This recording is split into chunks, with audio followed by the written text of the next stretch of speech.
حدیث میں ہے کہ جس بندہ پر ظلم ہوا اور وہ محض اللہ کے واسطے اسے درگزر کرے تو ضرور ہے کہ اللہ اس کی عزت بڑھائے گا اور مدد کرے گا۔ نمبر 8، ان اللہ کی توفیق و دستگیری ہی سے آدمی قدر انصاف اور صبر و غفر کی اعلیٰ خصلتیں حاصل ہو سکتی ہیں۔ وہ ان بہترین اخلاق کی طرف راہ نہ دے تو کون ہے جو ہاتھ پکڑ کر اخلاقی پستی اور رسوائی کے گڑھے سے ہم کو نکال سکے؟ لما رأوا العذاب یقولون هل الی مرد من سبیل، جس وقت دیکھیں گے عذاب کہیں گے کسی طرح پھر جانے کی بھی ہوگی کوئی راہ۔ نمبر 1، وَتَرَاهُمْ يُعْرَضُونَ عَلَيْهَا خَاشِعِينَ مِنَ الذُّلِّ يَنظُرُونَ مِنْ طَرْفٍ خَفِيٍّ، اور تو دیکھے ان کو کہ سامنے لے جائیں گے آگ کے اور آنکھیں جھکائے یعنی نیچے کیے ہوئے ذلت سے دیکھتے ہوں گے چھپی نگاہ سے۔ نمبر 2، وَقَالَ الَّذِينَ آمَنُوا إِنَّ الْخَاسِرِينَ الَّذِينَ خَسِرُوا أَنفُسَهُمْ وَأَهْلِيهِمْ يَوْمَ الْقِيَامَةِ، اور کہیں وہ لوگ جو ایماندار تھے مقرر ٹوٹے والے وہی ہیں جنہوں نے گنوایا اپنی جان کو اور اپنے گھر والوں کو قیامت کے دن۔ نمبر 3، الا ان الظالمین فی عذاب مقیم، سنتا رہے گناہگار پڑے ہیں سدا کے عذاب میں۔ وما کان لهم من اولیاء ینصرونهم من دون اللہ، اور کوئی نہ ہوئے ان کے حمایتی جو مدد کرتے ان کے اللہ کے سوا۔ ومن یضلل اللہ فما له من سبیل، اور جس کو بھٹکائے اللہ اس کے لیے کہیں نہیں راہ۔ نمبر 4، استجیبوا لربکم من قبل ان یأتی یوم لا مرد له من اللہ، مانو اپنے رب کا حکم اس سے پہلے کہ آئے وہ دن جس کو پھرنا نہیں اللہ کے یہاں سے۔ نمبر 5، مالکم نہیں، تفسیر نمبر 1، ظالموں کا حال آخرت میں، یعنی کوئی ایسی سبیل بھی ہے جو ہم دنیا کی طرف پھر کر واپس کر دیے جائیں اور اس مرتبہ وہاں سے خوب نیک بن کر حاضر ہوں۔ نمبر 2، یعنی ایک سہمے ہوئے مجرم کی طرح خوف اور ذلت و ندامت کے مارے نیچی نظر سے دیکھتے ہوں گے، کسی سے پوری طرح آنکھیں نہیں ملا سکیں گے۔ نمبر 3، کفار نے اپنی گھر والوں کو بھی تباہ کیا، یعنی بدبخت اپنے ساتھ اپنے متعلقین اور گھر والوں کو بھی لے ڈوبے، سبھی کو تباہ و برباد کر کے چھوڑا۔ نمبر 4، یعنی نہ دنیا میں ہدایت کی نہ آخرت میں نجات کی۔ نمبر 5، یعنی جیسے دنیا میں عذاب مؤخر ہوتا اور ٹلتا چلا جاتا ہے اس دن نہیں ٹلے گا۔ من ملجأ یومئذ وما لکم من نکیر، ملے گا تم کو بچاؤ اس دن اور نہ ملے گا اولوپ یعنی مکر جانا یعنی ہو جانا۔ نمبر 1، فَإِنْ أَعْرَضُوا فَمَا أَرْسَلْنَاكَ عَلَيْهِمْ حَفِيظًا، پھر اگر وہ منہ پھیرے یعنی ٹلا دیں تو تجھ کو نہیں بھیجا ہم نے ان پر نگہبان۔ إِنْ عَلَيْكَ إِلَّا الْبَلَاغُ، تیرے ذمے تو بس یہی ہے پہنچا دینا۔ نمبر 2، وَإِنَّا إِذَا أَذَقْنَا الْإِنسَانَ مِنَّا رَحْمَةً فَرِحَ بِهَا، اور ہم جب چکھاتے ہیں آدمی کو اپنی طرف سے رحمت اس پر پھولے نہیں سماتا یعنی اتراتا ہے۔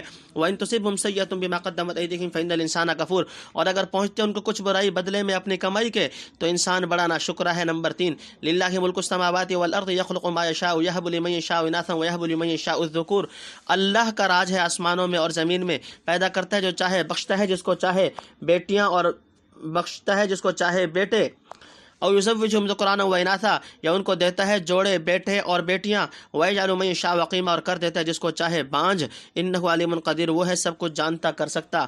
وما کان لبشر ان یکلمہ اللہ الا وحیا او من، اور کسی آدمی کی طاقت نہیں کہ اس سے باتیں کرے اللہ مگر اشارے سے یا۔ تفسیر نمبر 1، یعنی مکر جانے سے کچھ فائدہ نہ ہوگا، اور ابن کثیر نے یوں معنی کیے ہیں کہ کوئی موقع ایسا نہ ملے جو تم پہچانے نہ جاؤ۔ نمبر 2، آپ صلی اللہ علیہ وسلم کے ذمہ صرف تبلیغ ہے، یعنی آپ ذمہ دار نہیں کہ زبردستی منوا کر چھوڑیں، آپ کا فرض تبلیغ پیغام الہی پہنچا دینا ہے، وہ آپ ادا کر رہے ہیں، یہ نہیں مانتے تو جائیں جہنم میں۔ نمبر 3، انسان ناشکرا ہے، یعنی ان کے اعراض سے آپ غمگین نہ ہوں، انسان کی طبیعت ہی ایسی واقع ہوئی ہے، الا من شاء اللہ، کہ اللہ انعام و احسان فرمائے تو اکڑنے اور اترانے لگتا ہے، پھر جہاں اپنی کرتوت کی بدولت کو افتاد پڑ گئی بس سب نعمتیں بھول جاتا ہے اور ایسا نہ شکر بن جاتا ہے کہ گویا کبھی اس پر اچھا وقت آیا ہی نہ تھا۔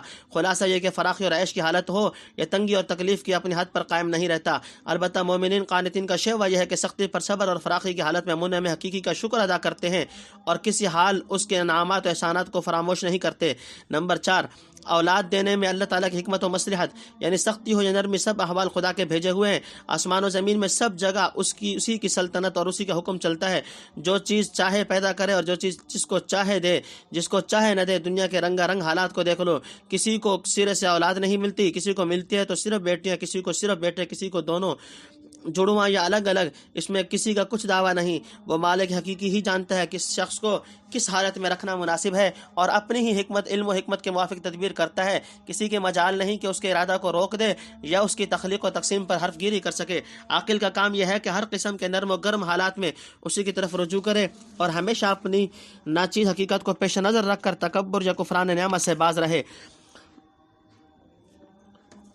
ورائی حجابن او یرسل رسولا فیحیی باذنہ ما یشاء، پردہ کے پیچھے سے یہ بھیجے کوئی پیغام لانے والا پھر پہنچا دے اس کے حکم سے جو چاہے۔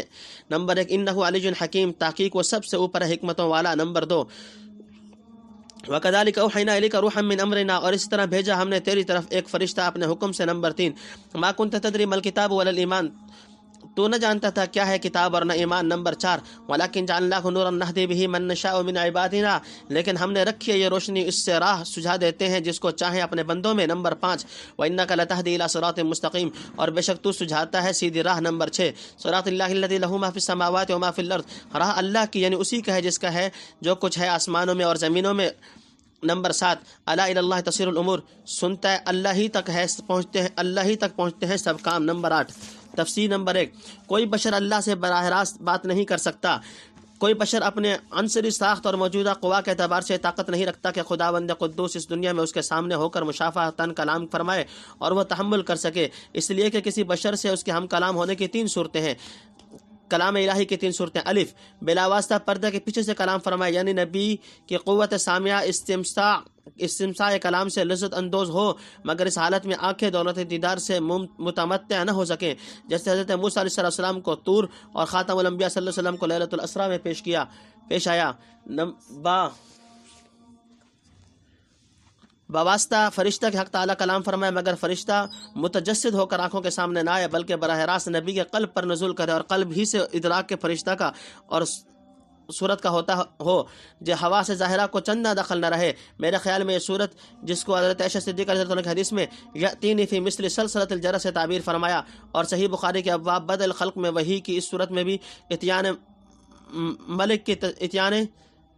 ملک کی تصریح موجود ہے۔ اس کو حدیث میں وہو اشدہ علیہ فرمایا، اور شاید وہی قرآنی بکثرت اسی صورت میں آتی ہو جیسا کہ نزل به الروح الامین علی قلبک، اور فإنہ نزلہ علی قلبک بإذن اللہ میں لفظ قلبک سے اشارہ ہوتا ہے، اور چونکہ یہ معاملہ بالکل پوشیدہ طور پر اندر ہی اندر ہوتا ہے، پیغمبر کے وجود سے باہر کوئی علیحدہ ہستی نظر نہ آتی تھی اور نہ اسی طرح کلام ہوتا تھا جیسے ایک آدمی دوسرے سے بات کرتا ہو کہ پاس بیٹھنے والے سامعین بھی سمجھ لیں، اس لیے اس قسم کی خصوصیات کے ساتھ آیت ہادہ میں لفظ وحین سے تعبیر کیا، کیونکہ لغت میں وحی کا لفظ اخفاء اور اشارہ سریعہ پر دلالت کرتا ہے۔ تیسری صورت یہ ہے کہ فرشتہ متجسد ہو کر نبی کے سامنے آ جائے اور اس طرح خدا کا کلام و پیام پہنچا دے جیسے ایک آدمی دوسرے سے خطاب کرتا ہے۔ چنانچہ حضرت جبرائیل علیہ السلام 1-2 مرتبہ اپنی اصلی صورت میں حضور صلی اللہ علیہ وسلم کے پاس آئے، اور اکثر مرتبہ حضرت دحیہ کلبی رضی اللہ تعالیٰ عنہ کی صورت میں آتے تھے، اور کبھی کسی غیر معروف آدمی کی شکل میں بھی تشریف لائے ہیں۔ اس وقت آنکھیں فرشتہ کو دیکھتی اور کان ان کی آواز سنتے تھے، اور پاس بیٹھنے والے بھی بعض اوقات گفتگو سنتے اور سمجھتے تھے۔ عائشہ صدیقہ رضی اللہ تعالیٰ کی حدیث میں جو 2 قسمیں بیان ہوئی ہیں ان میں سے یہ دوسری صورت ہے، اور میرے خیال میں اسی آیت ہادہ میں او یرسل رسولا فیحیی باذنہ ما یشاء سے تعبیر فرمایا گیا ہے، واللہ اعلم بالصواب۔ باقی حجاب والی صورت میں چونکہ بالکل نادر بلکہ اندر تھی، اس لیے حضرت عائشہ کی حدیث میں اس سے تعارض نہیں کیا گیا۔ نمبر 2 یعنی اس کا علو معنی ہے کہ بے حجاب کلام کرے، اور حکمت مقتضی ہے کہ بعض صورتیں کہ ہم کلامی کی اختیار کی جائیں۔ نمبر 3 حضرت صلی اللہ علیہ وسلم پر روح کا بھیجا جانا۔ مترجم حق قدس اللہ روح نے اس جگہ روح سے مراد فرشتہ لیا ہے، یعنی جبرائیل امین، اور یہ بعض مفسرین کی رائے ہے، لیکن ظاہر یہ ہے کہ یہاں خود قرآن کریم کو روح سے تعبیر فرمایا، کیونکہ اس کی تاثیر سے مردہ قلوب زندہ ہوتے ہیں اور انسان کو ابدی حیات نصیب ہوتی ہے۔ دیکھ لو جو قوم کفر و ظلم اور بد اخلاقی کی موت مر چکی تھی، کس طرح قرآن نے ان میں جان تازہ ڈال دی۔ نمبر 4 یعنی ایمان اور اعمال ایمانیہ کی یہ تفاصیل جو بذریعہ وہی اب معلوم ہوئی، پہلے سے کہاں معلوم تھی، گو نفس ایمان کے ساتھ ہمیشہ سے متصف تھے۔ نمبر 5 قرآن کی روشنی میں جن بندوں کو ہم چاہیں سعادت و فلاح کے راستے پر لے چلتے ہیں۔ نمبر 6 یعنی آپ تو سب بندوں کو قرآن کریم کے ذریعے سے اللہ تک پہنچنے کی سیدھی راہ بتلاتے رہتے ہیں، کوئی اس پر چلے نہ چلے۔ نمبر 7 یعنی سیدھی راہ وہ جس پر چل کر آدمی خدا واحد تک پہنچتا ہے، اور جو اس راہ سے بھٹکا خدا سے الگ ہوا۔ نمبر 8 یعنی جب سب کاموں کا انجام اسی کی طرف ہے تو چاہیے کہ آدمی شروع سے اس انجام کو سوچ لے اور اپنے اختیار سے ایسے راستہ پر چلے جو سیدھا اس کی بارگاہ تک پہنچنے والا ہو۔ اللہم اہدنا الصراط المستقیم وثبتنا علیہ۔ تم سورۃ الشورى، سورہ شورى کا دوسرا پارٹ الحمدللہ اپنے اختتام کو پہنچا۔